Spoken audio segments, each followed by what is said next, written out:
नमस्कार, स्वागत है आप सभी का। मैं हूं आपके साथ नैना यादव, लेकर हाजिर हूं हमारा खास शो रहस्य द मिस्ट्री अनलॉक्ड, जिसमें आज हम पड़ताल उस राज की करेंगे जो चौंकाने वाला है।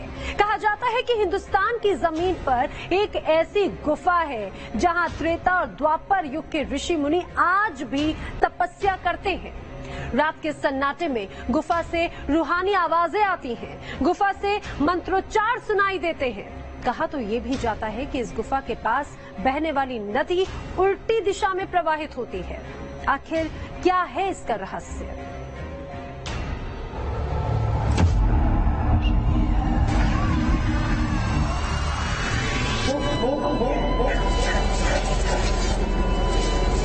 अमावस की काली रात हो या आसमान में खिला पूनम का चक्र, एक गुफा से आती है रूहानी आवाज। अंधेरी गुफा में कोई करता है मंत्र जाप।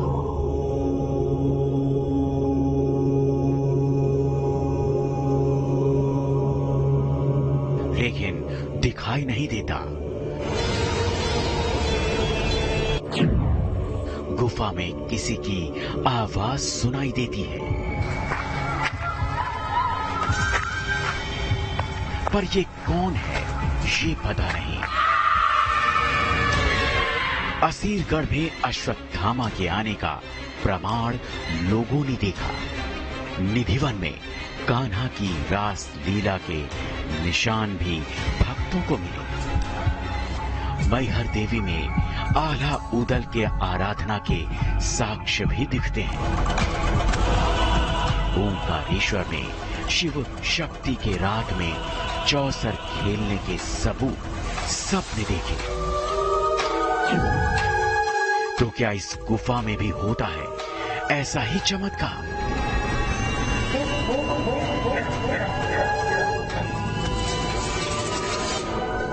सवाल है कि आखिर रात के सन्नाटे में गुफा से क्यों आती है रूहानी आवाज?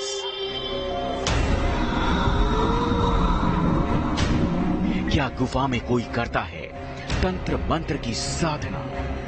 रहस्यमयी अंधेरी गुफा में कोई रहता है तो वो दिखाई क्यों नहीं देता?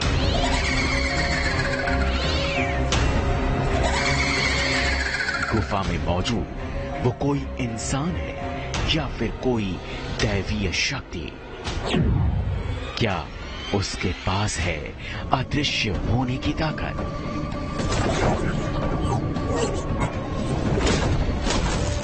या वो रूप बदलने की विद्या से वाकिफ है कि उसे कोई पहचान नहीं पाता? अगर वो जिंदा है तो गुफा से बाहर क्यों नहीं आता?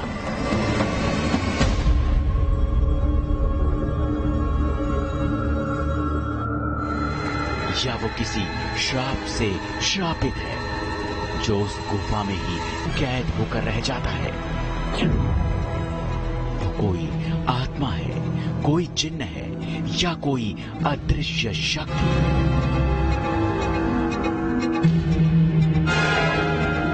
ये कोई नहीं जानता, लेकिन उसकी मौजूदगी का दावा हर कोई करता है। हिमालय की पहाड़ी में गुफाओं में ऋषि मुनियों की तपस्या करने की बात हमने सुनी, लेकिन एक नदी के किनारे बनी इस गुफा का रहस्य हैरान करने वाला है। कहा यह भी जाता है कि इस गुफा के पास बहने वाली नदी भी उल्टी बहती है। विशाल नदी ने अपनी अलग राह बना ली है। क्या इसी वजह से गुफा से कोई रहस्यमयी आवाज आती है या फिर ये कोई और मामला है? आखिर क्या है इस गुफा का राज? क्यों गुफा के सामने बहने वाली नदी ने अपनी दिशा बदल दी है? आज रहस्य में पड़ताल इसी पहेली की कि आखिर कहाँ है ये रहस्यमयी गुफा और गुफा से रूहानी आवाजें आने का राज क्या है। रात अमावस्या की हो या पूनम का चांद निकला हो, हजारों सालों से उस गुफा से आ रही है रहस्यमयी आवाजें। ऐसा लगता है कि वहां कोई तपस्या कर रहा है। आखिर वो कौन है, कहां से आया है, वो जिंदा है तो दिखाई क्यों नहीं देता? इसी का जवाब जानने के लिए न्यूज नेशन की टीम निकल पड़ी और पहुंची उस जगह जहां छिपा था गुफा का रहस्य।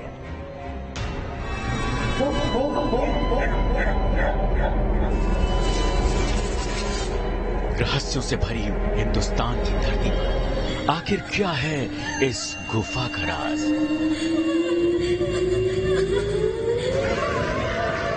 क्या वाकई गुफा में मंत्रों की आवाजें आती हैं?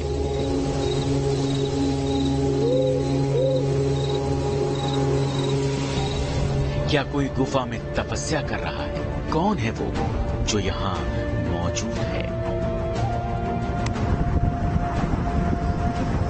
इसकी पहेली के राज को बेपर्दा करने के लिए न्यूज नेशन की टीम ने रुख किया उस जगह का। हमारे पास जो जानकारी थी उसके मुताबिक ये जगह हिंदुस्तान के दिल मध्य प्रदेश में मैकाल की पहाड़ी पर है। मैकाल की पहाड़ी और यहाँ घने जंगलों के बीच है वो रहस्यमय गुफा जहाँ आज भी मंत्रोच्चार की आवाजें आती हैं। अमरकंटक की इस पावन धरा पर जब हमने ये रहस्य जानने की कोशिश की कि यहाँ पर क्या वाकई आज भी ऐसे बहुत सारे ऋषि मुनि हैं जो तपस्या कर रहे हैं, जो लोगों को नजर नहीं आते हैं, लेकिन फिर भी उनकी मौजूदगी का एहसास इस जमीन पर उन्हें होता रहा है।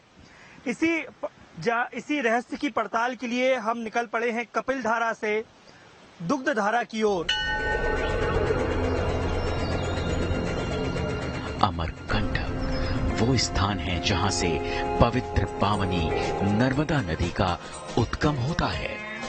अमरकंटक मैकाल की पहाड़ी के बीच बसा है, जहां धार्मिक मान्यता है कि नर्मदा के किनारे पर ही सनातन धर्म के ऋषियों मुनियों ने अपनी धूनी रमाई थी, तप किया था और अनंत शक्तियों सिद्धियों के साथ मोक्ष पाया था।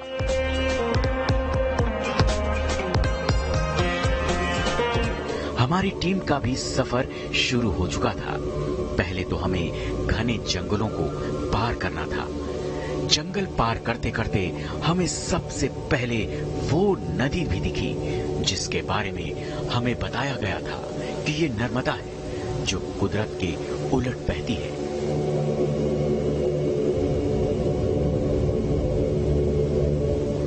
मैकाल की पहाड़ी पर यह जंगल काफी घना था।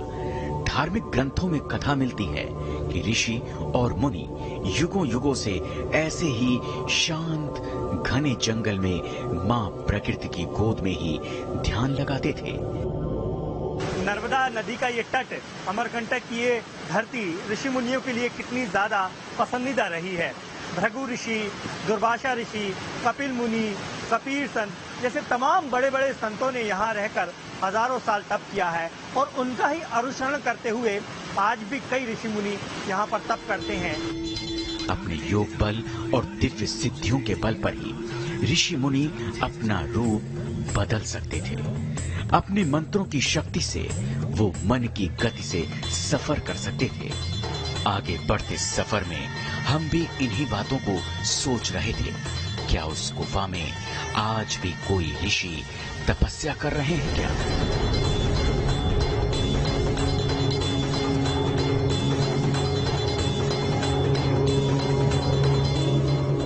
आज भी नर्मदा में तमाम बड़े बड़े ऋषि मुनि यहाँ पर स्नान करने आते हैं।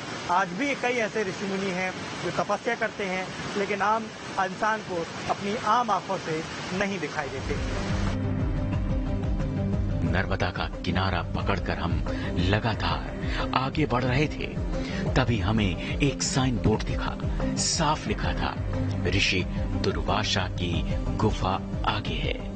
यानी जिस रहस्यमय गुफा के बारे में दावे किए जा रहे थे वो महर्षि दुर्वासा की गुफा थी, जहां कभी वो तप किया करते थे। तो क्या महर्षि दुर्वासा आज भी जीवित हैं। मान्यता है कि महर्षि दुर्वासा केवल दूर्वा घास खाकर ही अपना जीवन बिताते थे, इसीलिए उनका नाम दुर्वासा पड़ा था। हमने देखा है दुर्वासा ऋषि का नाम कई जगह, कई जो धार्मिक सीरियल बनते हैं, पुराणों में, वेदों में हमने उनका नाम सुना है। और दुर्वासा ऋषि दरअसल बड़ी कठिन तपस्या वाले ऋषि थे। ऐसा कहा जाता है कि दुर्वासा ऋषि, उनका नाम इसलिए पड़ा क्योंकि वो दूर्वा यानी घास खाते थे। जंगल में आगे चलते चलते आखिर हम उस गुफा तक तो पहुंच ही गए। ये गुफा भी बाकी गुफाओं की तरह ही सामान्य दिख रही थी, जो बाहर से बंद थी। लेकिन ये गुफा क्यों बंद है? जब इस बारे में हमने जानने की कोशिश की तो जो बातें पता चली वो चौंकाने वाली थी। दुग्ध धारा के पास जो रहस्यमय गुफा है, जहां पर महान ऋषि दुर्वासा ने हजारों साल तप किया था, वो यही गुफा है। अभी हाल ही में प्रशासन ने कुछ यहाँ पर निर्माण कार्य करा दिया है इसकी सौंदर्यता और बताने के लिए और सुरक्षा की दृष्टि से। लेकिन जो प्राचीन गुफा है वो आप यहाँ पर देख पा रहे होंगे कि किस तरीके से एक बेहद छोटी ये जगह है। और कहा जाता है कि ये जो गुफा है उसमें 2 रास्ते हैं। एक रास्ता बहुत लंबा जाता है और एक रास्ता थोड़ी देर आकर बंद हो जाता है, जहाँ एक छोटा सा चैम्बर भी है। कहा यह जाता है कि उसी जगह पर बैठकर दुर्वासा ऋषि ने हजारों साल तक तप किया है। इस गुफा के आसपास आज भी तपस्वी धूनी रमाते हैं, तपस्या करते हैं और बताते हैं कि मंत्रों की आवाजें उन्हें भी सुनाई देती है। आज भी कहा जाता है कि ऋषि मुनि अनादिकालों से साधना में रत हैं, जो हमें इन आंखों से दिखाई तो नहीं देते, लेकिन जप और तप करते हैं।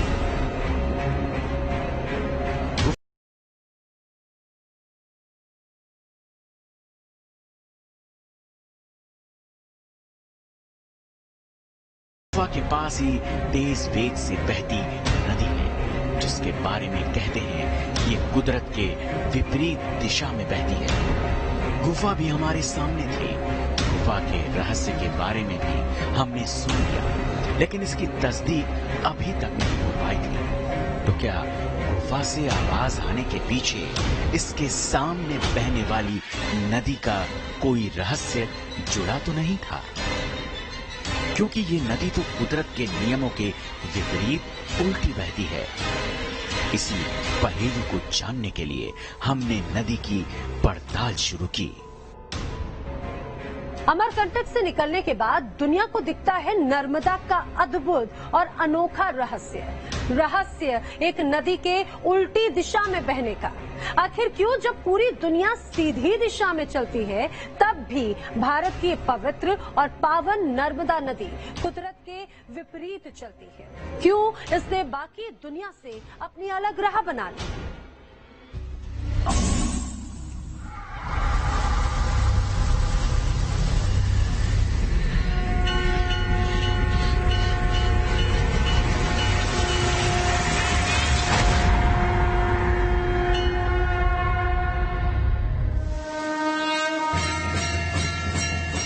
अमरकंटक का पवित्र इलाका, जहां रोम रोम भक्ति में रंग जाता है।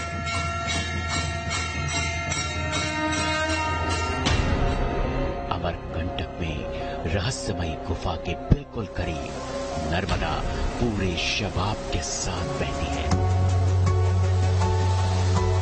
जिसे इस जगह पर दुग्ध धारा कहते हैं। इसका वेग इतना तेज है मानो ये गुस्से से बह रही हो। दुग्ध धारा से निकलकर नर्मदा आगे बढ़ती है तो उसकी गति और तेज हो जाती है। जब नर्मदा पर्वतीय इलाकों में बहती है तो गर्जना करती है, इसलिए इसे रेवा भी कहते हैं। इस वक्त मैं कपिल धारा और दुग्ध धारा के ठीक बीच में खड़ा हूं और जितने नजदीक से इस जलप्रपात को देख पा रहा हूं, ये वाकई बेहद अद्भुत है। मेरे पीछे आप देख सकते हैं कि किस तरह से नर्मदा नदी पूरे वेग के साथ आगे बढ़ती हैं और हम देखते हैं कि आगे चलकर जब जबलपुर में भेड़ाघाट में ये नज़ारा दिखाई देता है वो बेहद अद्भुत होता है। मान्यता है कि मां नर्मदा भगवान शिव के पसीने से उत्पन्न हुई थी और नर्मदा का अर्थ होता है सुख देने वाली। नर्मदा को मैकाल सुता भी कहते हैं। कथा है कि नर्मदा का विवाह उनके पिता मैकाल ने सोनभद्र से तय किया था, लेकिन किसी कारणवश उनका विवाह नहीं हो पाया तो वो क्रोधित हो गईं और उल्टी दिशा में चल पड़ी।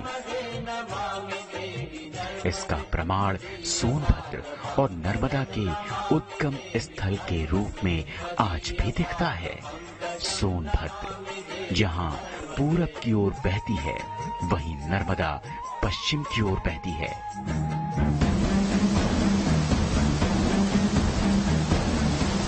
कहा जाता है कि जब नर्मदा गुस्से में बह रही थी तो कपिल मुनि तपस्या कर रहे थे। उन्होंने मां नर्मदा को रोकने की कोशिश की, लेकिन वो रुकी नहीं। पहाड़ों को चीरकर आगे बढ़ती चली गई। जहां कपिल मुनि ने नर्मदा को रोकने की कोशिश की, उसका साक्षात प्रमाण है ये जगह, जहां आज नदी पर जल प्रपात बना है और इसे कपिल धारा के नाम से जाना जाता है। कहा जाता है कि जब नर्मदा नदी गुस्से में, क्रोध में आकर विपरीत दिशा की ओर बढ़ने लगी, तब इसी जगह पर आकर कपिल मुनि ने रोका और उनसे प्रार्थना की कि आप विपरीत दिशा में ना बढ़ें। लेकिन नर्मदा नदी का क्रोध इतना ज्यादा था कि उन्होंने कपिल मुनि की बात नहीं मानी और यहाँ से वेग से आकर जब वो गिरी तो आगे बढ़ती चली गई। कपिल धारा के पास ही वो सबूत भी मौजूद है जो दिखाते हैं कि वाकई यहाँ कपिल मुनि ने हजारों साल तक तपस्या की थी। यहाँ कपिल मुनि का आश्रम भी बना हुआ है, जिसमें कपिल मुनि की प्रतिमा विराजमान है और उनकी जलाई धूनी आज तक अनवरत जल रही है। दावा किया जाता है कि नर्मदा नदी के किनारे कपिल मुनि के इस आश्रम में अद्भुत शक्ति है। इस जगह पर आज भी संतों को, ऋषियों मुनियों के दर्शन होते हैं। उनके तप और साधना का अनुभव संतों को होता है। शांत मन से सोचने पर समझ में आएगा कि ऋषि मुनि यहाँ पर आज भी सशरीर मौजूद हैं। बीच बीच में ऐसा कहा जाता, सुना जाता है कि वो नर्मदा में स्नान करने भोर में आते हैं। ऐसी मान्यता है, जनश्रुति है। क्या वाकई ऐसा हो सकता है? इसके जवाब जानने के लिए हमने रिसर्च का सहारा लिया। नर्मदा जब नीचे उतरती है तो वो विंध्य और सतपुड़ा दोनों पर्वतीय श्रृंखला की ड्रिफ्ट वैली में फंस जाती है और सदियों से इन्हीं पहाड़ियों को काटते काटते नर्मदा के पानी ने अरब सागर तक का रास्ता बना लिया है। इसीलिए नर्मदा उल्टी बहती है। नर्मदा के रहस्यों पर विज्ञान का प्रमाण अपनी जगह है, लेकिन आस्था यही कहती है कि नर्मदा पवित्र और पावनी है। अमरकंटक से लेकर खंभात की खाड़ी तक इसके तट पर लाखों तीर्थ हैं, जिन्हें आज भी लोग चमत्कारी और दैवीय शक्ति से संपन्न मानते हैं।